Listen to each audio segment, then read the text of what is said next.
11장.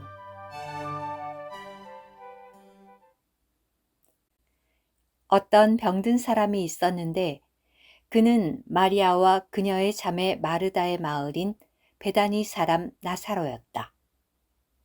이 마리아는 주님께 향유를 바르고 자기 머리털로 주님의 발을 닦아드린 여인이었고, 병든 나사로는 그녀의 오빠였다. 그 자매들이 예수님께 사람을 보내어 주님 보십시오. 주님께서 사랑하시는 사람이 병들어 있습니다. 라고 말씀드리게 하니 예수님께서 들으시고 말씀하셨다. 이 병은 죽을 병이 아니라 오히려 하나님의 영광을 위한 것입니다. 하나님의 아들이 이 일로 말미암아 영광을 받을 것입니다. 예수님께서 마르다와 그녀의 여동생과 나사로를 사랑하셨다. 그런데 나사로가 병들어 있다는 말을 들으시고도 예수님은 계시던 곳에서 이틀을 더 머무셨다. 그런 다음에 예수님께서 제자들에게 유대로 다시 갑시다. 라고 하시니 제자들이 예수님께 말씀드렸다. 랍비님, 방금도 유대인들이 선생님을 돌로 치려고 하였는데 다시 그리로 가시려고 하십니까? 예수님께서 말씀하셨다. 낮은 12시간이나 되지 않습니까? 사람이 낮에 다니면 이 세상의 빛을 보기 때문에 걸려 넘어지지 않지만 밤에 다니면 그 사람 안에 빛이 없기 때문에 걸려 넘어집니다. 예수님께서 이 말씀을 하신 후에 또 그들에게 우리 친구 나사로가 잠들었습니다. 내가 가서 그를 깨워야겠습니다. 라고 하시니 제자들이 말씀드렸다. 주님, 그가 잠들어 있는 것이라면 회복될 것입니다. 예수님은 나사로의 죽음에 관하여 말씀하신 것이지만 제자들은 잠들어 쉬는 것에 대하여 말씀하신 줄로 생각하였다. 그러자 예수님께서 그들에게 분명히 말씀하셨다. 나사로는 죽었습니다. 여러분을 위하여 내가 거기에 있지 않은 것을 기뻐합니다. 이것은 여러분을 믿게 하려는 것입니다. 그러나 이제 그에게로 갑시다. 디두모라고도 하는 도마가 동료 제자들에게 말하였다. 우리도 주님과 함께 죽으러 갑시다. 예수님께서 가서 보시니 나사로가 무덤에 있은 지 이미 4일이나 되었다. 베다니는 예루살렘에서 15스타디온쯤 되는 가까운 곳이어서 많은 유대인이 마르다와 마리아에게 오빠의 일로 위로하러 와 있었다. 마르다는 예수님께서 오신다는 말을 듣고 그분을 맞으러 나갔으나 마리아는 집에 앉아 있었다. 마르다가 예수님께 말씀드렸다. 주님, 주님께서 여기 계셨더라면 나의 오빠가 죽지 않았을 것입니다. 그러나 나는 지금이라도 주님께서 무엇이든지 하나님께 구하시면 하나님께서 주님께 주실 줄 압니다. 예수님께서 그녀에게 그대의 오빠가 다시 살아날 것입니다. 라고 하시니 마르다가 말씀드렸다. 마지막 날 부활 때 오빠가 다시 살아날 줄을 내가 압니다. 예수님께서 마르다에게 말씀하셨다. 나는 부활이요 생명이니 나를 믿는 사람은 죽어도 살 것이고 누구든지 살아서 나를 믿는 사람은 영원히 죽지 않을 것입니다. 그대가 이것을 믿습니까? 마르다가 예수님께 말씀드렸다. 예, 주님. 나는 주님께서 세상에 오실 그리스도, 곧 하나님의 아들이신 것을 믿었습니다. 마르다가 이 말을 하고 돌아가 자기 여동생 마리아를 살며시 불러 선생님께서 오셔서 너를 부르신다. 라고 하니 마리아가 이 말을 듣고 급히 일어나 예수님께로 갔다. 그때 예수님은 아직 마을로 들어오지 않으시고 마르다가 마중 나왔던 곳에 그대로 계셨다.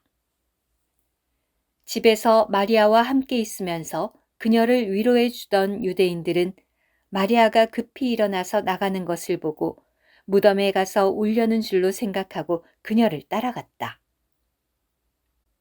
마리아는 예수님께서 계신 곳에 와서 그분을 보고 발 앞에 엎드려 말씀드렸다. 주님, 주님께서 여기 계셨더라면 나의 오빠가 죽지 않았을 것입니다. 예수님께서 마리아가 울고 또 따라온 유대인들도 우는 것을 보시고 영 안에서 격분하시고 괴로워하시며 그를 어디에 두었습니까? 라고 하시자 그들이 주님 오셔서 보십시오 라고 하였다. 예수님께서 우시니 유대인들이 말하였다. 보십시오. 그분께서 얼마나 나사로를 사랑하셨습니까? 그러나 그들 중 어떤 사람들은 말하였다. 눈머니에 눈을 뜨게 하신 분께서 이 사람을 죽지 않게 하실 수 없으셨단 말입니까? 그러므로 예수님께서 다시 속에서 격분하시며 무덤으로 가셨다. 그 무덤은 굴이었는데 돌로 막혀 있었다. 예수님께서 말씀하셨다. 돌을 옮겨 놓으십시오. 그러자 죽은 사람의 누이 마르다가 예수님께 주님, 4일이나 되어 벌써 냄새가 납니다. 라고 하니 예수님께서 마르다에게 말씀하셨다. 그대가 믿으면 하나님의 영광을 볼 것이라고 내가 그대에게 말하지 않았습니까? 사람들이 돌을 옮겨 놓자 예수님께서 눈을 드시어 우러러보시고 말씀하셨다. 아버지, 아버지께서 나의 말을 들어주신 것에 감사합니다. 아버지께서 항상 나의 말을 들어주신 줄을 내가 압니다. 그러나 내가 이 말씀을 드린 것은 여기 둘러서 있는 무리 때문인데 아버지께서 나를 보내신 것을 그들이 믿도록 하려는 것입니다.